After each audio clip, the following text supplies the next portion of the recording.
जरा सोचिए, क्या हो अगर किसी इंसान को सिर्फ देखकर ही ये समझ आ जाए कि उसके दिमाग में क्या खिचड़ी पक रही है, वो क्या सोच रहा है, उसका अगला कदम क्या होगा, ये सब पहले से पता चल जाए। आज हम इसी मिस्ट्री को सॉल्व करने वाले हैं। हम डिकोड करेंगे उन साइकोलॉजिकल ट्रिक्स को जो इंसानी व्यवहार और हमारे फैसलों के पीछे छुपकर काम करती हैं। मतलब वो बातें जो लोग सोचते तो हैं पर कभी जुबान पर नहीं लाते। अब इस सवाल पर जरा गौर करते हैं।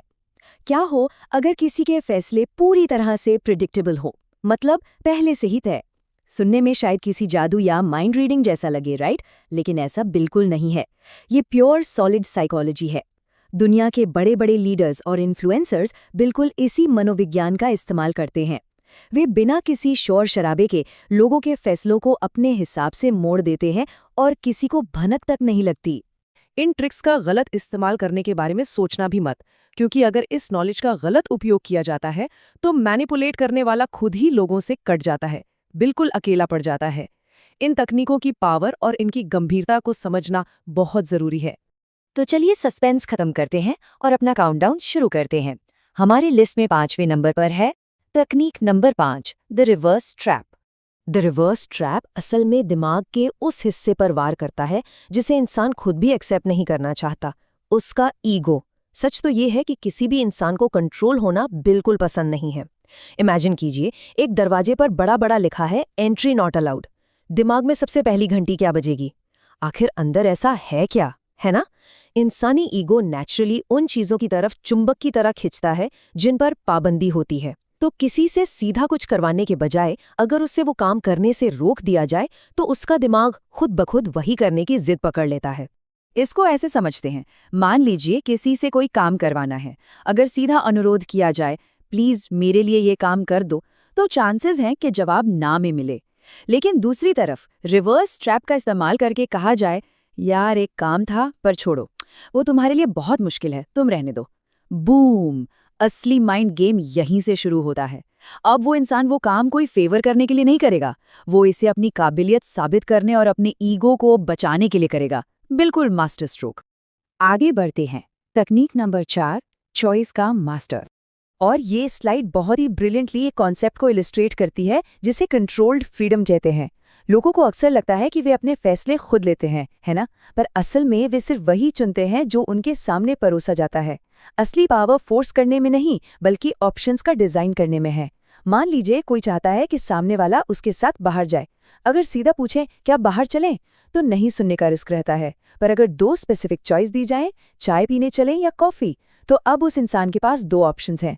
उसे लगेगा कि फैसला उसका है, लेकिन ध्यान दीजिए, दोनों ही सूरतों में रिजल्ट तो एक ही है। मनचाहा नतीजा पहले ही लॉक हो चुका है। और मजे की बात यह है कि ये कंट्रोल्ड फ्रीडम सिर्फ रोजमर्रा की बातों तक सीमित नहीं है।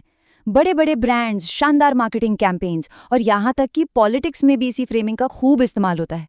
वो by one get one, limited time offer वाले टैग्स देखे हैं ना? ये सब इसी गेम का हिस्सा है।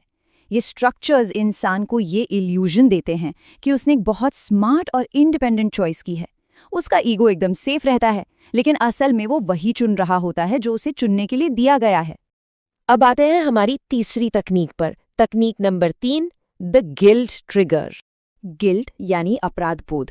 ये एक ऐसी खामोश ताकत है जो बिना किसी विरोध के इंसान को झुका देती है। जरा इस कॉन्ट्रास्ट को देखिए। मान लीजिए कोई किसी को लगातार अवॉइड कर रहा है। अगर दबाव डालकर कहा जाए तुम्हारे पास तो कभी समय नहीं होता, तो क्या होगा?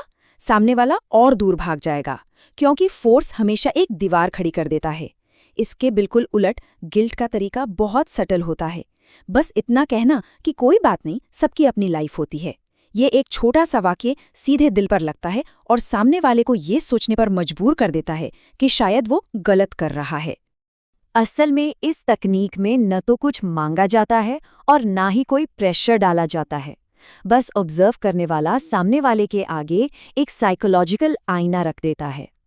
इस आईने में खुद को देखकर वो इंसान खुद ही अपनी गलती महसूस करने लगता है। उसके अंदर के थॉट्स उसे नेचुरली वापस खींच लाते हैं और वो खुद ब खुद अपनी गलती सुधारने की कोशिश करता है। यही गिल्ट की असली ताकत है। नेक्स्ट है हमारी लिस्ट में तकनीक नंबर 2, इमोशनल हाईजैक। अब इस स्लाइड में जो बात है वो वाकई बहुत दिलचस्प है। हम इंसान खुद को बहुत लॉजिकल मानते हैं, एकदम रैशनल। लेकिन कड़वा सच ये है कि हमारे असली फैसले हमारी भावनाओं की जड़ों से जुड़े होते हैं, चाहे वो गुस्सा हो, डर हो या फिर प्यार। लॉजिक और इमोशन की इस लड़ाई में लॉजिक अक्सर हार जाता है। यही वजह है कि स्मार्ट लीडर्स सिर्फ सूखे फैक्ट्स या डेटा नहीं परोसते, उनका पूरा फोकस लोगों के अंदर फीलिंग्स जगाने पर होता है, क्योंकि भावनाओं के तेज बहाव में लॉजिकल रेजिस्टेंस अपने आप खत्म हो जाता है। ये कोट लिटरली इस पूरी साइकोलॉजी का निचोड़ है। एक बार जब कोई किसी इमोशन में बह जाता है ना, तो उसके सारे फैसले उसी फीलिंग के गुलाम बन जाते हैं, एकदम कैप्टिव। भले ही बाद में उस इंसान को एहसास हो कि उसने गलत फैसला लिया और उसे पछतावा हो, पर तब तक गेम खत्म हो चुका होता है। बस ये हमेशा याद रखना है कि शब्द भुलाए जा सकते हैं, लेकिन एहसास हमेशा के लिए जहन में छप जाते हैं। और फाइनली हम आ पहुंचे हैं सोर्स मटेरियल के सबसे पावरफुल वेपन पर। तकनीक नंबर 1, मौन की ताकत। क्या इस छोटी सी खामोशी में थोड़ी सी असहजता महसूस हुई? यही मौन की असली ताकत है। जब कोई लगातार बोलता है तो वो जाने अनजाने में खुद को एक्सपोज कर रहा होता है, लेकिन जब कोई पूरी तरह चुप हो जाए, तब सामने वाला इंसान उस सन्नाटे से इतना घबरा जाता है कि नर्वसनेस में आकर खुद ही बहुत कुछ उगलने लगता है। एक शांत दिमाग उस खालीपन को भरने के लिए खुद ही अपने दिमाग में नई नई कहानियां बनाने लगता है। इसे इस स्पेसिफिक सिनेरियो से समझते हैं।